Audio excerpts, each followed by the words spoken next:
Hi, how are you? I'm Mr. Muso. Today we want to talk about a question in a European history. We want to talk about the rise of Napoleon. Here is our question for today. We are revising.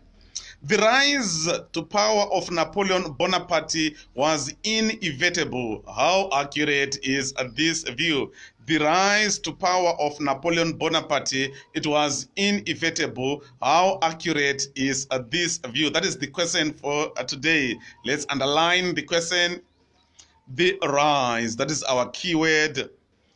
Napoleon, inevitable, unavoidable. So we are saying that the rise of Napoleon, it was unavoidable. How accurate is this view? So that is our question for today.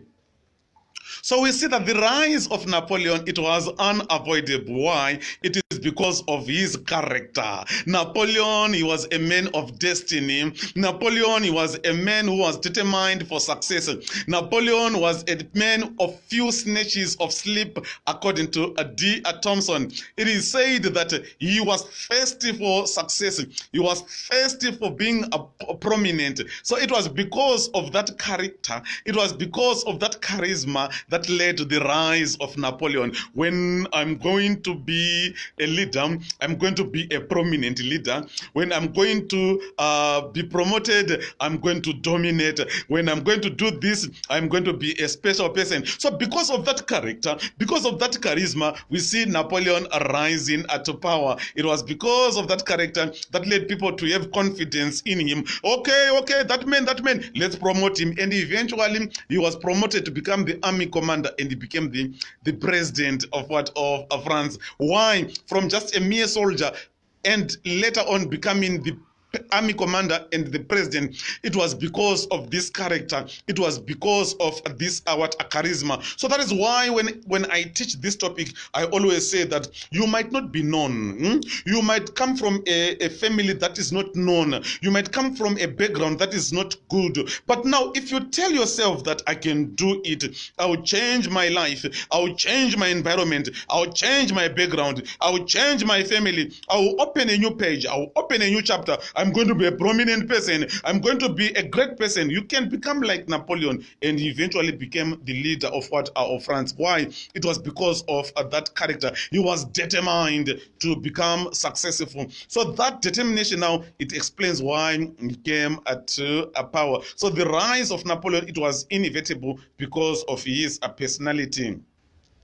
Then you talk also about the issue of the coup d'etat that he staged. Napoleon had to stage a coup d'etat, removing the government that was there by force. So by removing that government that was there by force now, it led his rise to be unavoidable. It was because of the coup d'etat that he staged, that he held with the assistance of his brother Lucien. That explains why he eventually came to power. So the coup d'etat that was held by Napoleon, it led his rise to be unavoidable. Then you talk also about his promises, promising the people that he was going to do this and that, telling the people that he was going to revive the economy, telling the people that he was going to establish good relations with the church, telling the people that he was going to restore order and peace in the country. People start to have confidence in the promises of Napoleon. That led him to rise to power. Then on the other side, we also talk about the other factors that led to the rise of Napoleon. That had nothing to do with his charisma and personality, but the factors that came as a result of the weaknesses of the directory. You talk about the uprisings, where the order of the day, people were always rising. People were rising, and that on its own, it led to the rise of of Napoleon, because price of bread were always increasing. Bebefu was guillotined. People were not allowed to express themselves. The system of justice was unfair. The directory were corrupt. So those factors now explains why he eventually came to power. Why? It was because the directory was failing to arrest, to solve, to improve, to bring new reforms that were wanted by the people in the country.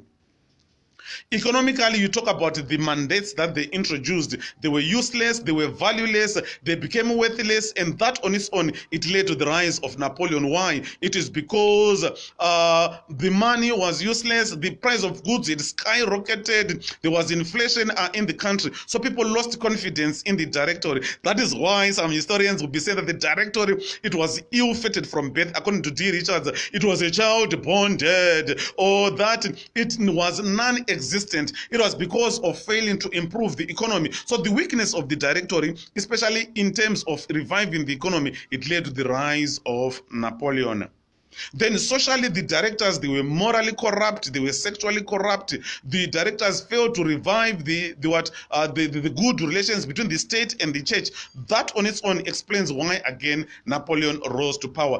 Education still remained poor, the rate of illiteracy still remained high. Napoleon had to capitalize on these weaknesses, promising the people that he was going to revive, he was going to improve, he was going to bring new reforms in the country. So by so doing now, it explains why Napoleon came to power. It was because of the promises, it was because of the weaknesses, not the promises, but the weaknesses of the directory that he capitalized, and he eventually came to power. Then you talk about the Italian campaign. On the Italian campaign, he challenged a big power in the name of Austria. Austria was defeated. Austria, he fought against Austria. He took those areas that Austria controlled in Italy, Lombardy and Venetia, Parma, Modena and Tuscany, Naples and Sicily. This was the first victory of France after so many years. So everyone was saying Napo, Napo, Napo, Napo agapenga, Napo, Napo, yeah, Napo, Napo, because of the Italian campaign. So that on its own led him to have a lot of support from the people, and he eventually came to power. So the rise of Napoleon, it was unavoidable because of his achievement on the Italian campaign. And you can also talk about the Egyptian campaign. Although the incident was a failure, although it failed, but the people were saying that that courage, that boldness, he was so brave to challenge a big power such as Britain. That on its own now, it explains why he eventually came to power. So the foreign policies of Hitler under the directory explains also why he came to power. So that is how we answer this question. The first side, we talk about the personality. The other side, we talk about the weaknesses of the directory leading to the rise of Napoleon. Let's retake our question again.